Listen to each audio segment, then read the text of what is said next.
이재명 더불어민주당 대표의 공직선거법 위반 사건 항소심에서 1심의 유죄 판결이 뒤집히고 무죄가 선고되었습니다. 이에 대해 법원의 판결과 이재명 대표의 발언에 대해 비판적으로 분석해보겠습니다. 우선 항소심 재판부는 이재명 대표가 김문기 전 성남도시개발공사 개발 1처장과 골프를 쳤다는 의혹을 두고 사진이 조작됐다고 발언한 것이 허위사실 공표에 해당하지 않는다고 판단했습니다. 하지만 이는 법 해석의 지나친 확장이라고 볼 수 있습니다.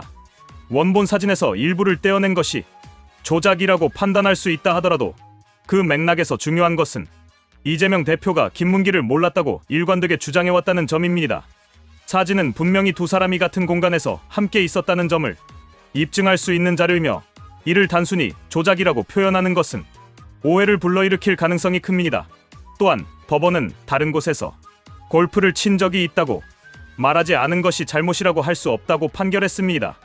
그러나 공직선거법의 취지는 유권자들에게 올바른 정보를 제공하는 것이며 중요한 사실을 은폐하거나 오해를 유발하는 발언을 한 것에 대해 면죄부를 주는 것은 법의 취지를 훼손하는 결과를 초래할 수 있습니다. 특히 선거 과정에서 후보자의 도덕성과 신뢰성은 중요한 요소인데 이를 법적으로 문제 삼지 않는다면 공직 후보자의 책임성이 약화될 우려가 있습니다. 더욱 문제가 되는 것은 백현동 용도 변경 관련 발언에 대한 무죄 판결입니다. 이 대표는 국토부의 법률적 요구로 인해 어쩔 수 없이 용도 변경을 했다고 주장했지만 실제로 이는 국토부의 명확한 강제 조항이 없었음이 드러났습니다.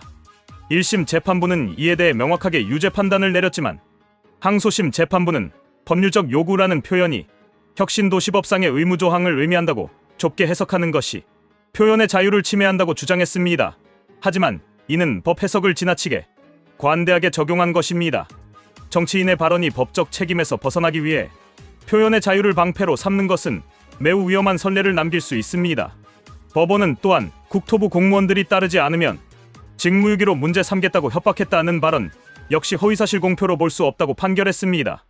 재판부는 이를 상당한 강도의 압박을 과장한 것일 뿐이라고 해석했습니다. 하지만 공직선거법은 단순히 명백한 거짓말을 처벌하는 것이 아니라 선거 과정에서 유권자에게 잘못된 인식을 심어줄 수 있는 발언도 문제 삼고 있습니다.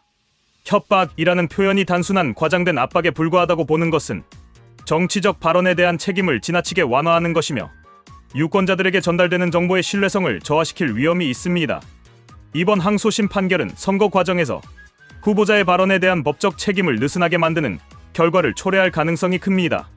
특히 정치인의 발언이 허위사실인지 여부를 판단하는 데 있어 지나치게 피고인의 입장을 옹호하는 방식으로 법을 해석하는 것은 향후 유사한 사건에서 면죄부를 남발할 우려가 있습니다.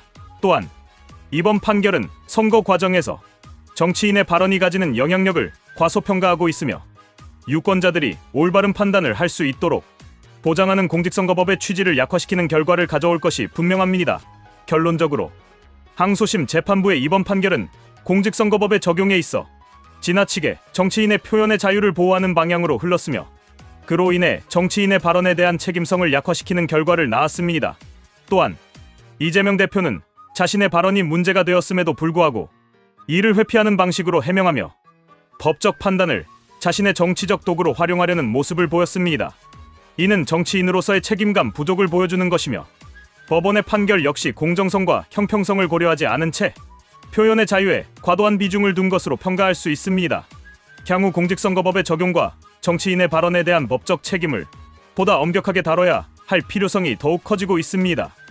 이번 사건을 통해 법원의 역할과 판단 기준에 대한 논란이 제기될 수 있습니다.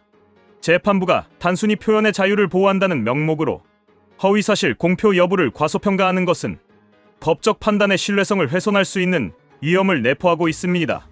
선거 과정에서 정치인의 발언은 유권자의 의사결정에 직접적인 영향을 미치므로 보다 엄격한 기준을 적용하여 허위 정보의 확산을 방지해야 합니다.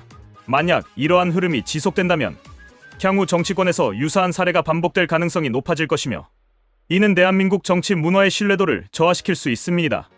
이재명 대표의 이번 사건은 단순한 법적 문제를 넘어 정치적 책임의 문제로도 연결될 수 있습니다. 공직 후보자는 자신의 발언에 대해 명확한 책임을 져야 하며 이를 회피하는 방식으로 대응하는 것은 국민적 신뢰를 저하시킬 수 있습니다. 법원 역시 공직선거법을 보다 엄격하게 적용하고 허위사실 공표에 대한 법적 판단을 보다 철저하게 해야 할 필요성이 있습니다. 그렇지 않으면 정치인들의 발언에 대한 책임성이 약화되고 국민들의 정치에 대한 신뢰가 더욱 하락할 수 있습니다. 결국 이번 항소심 판결은 공직선거법 적용의 문제뿐만 아니라 정치인의 책임성과 법원의 역할에 대한 깊은 고민을 남기는 사례가 되었습니다. 향후 이와 같은 판례가 반복되지 않도록 보다 공정하고 엄격한 법적 잣대를 적용해야 할 필요성이 절실히 요구되고 있습니다.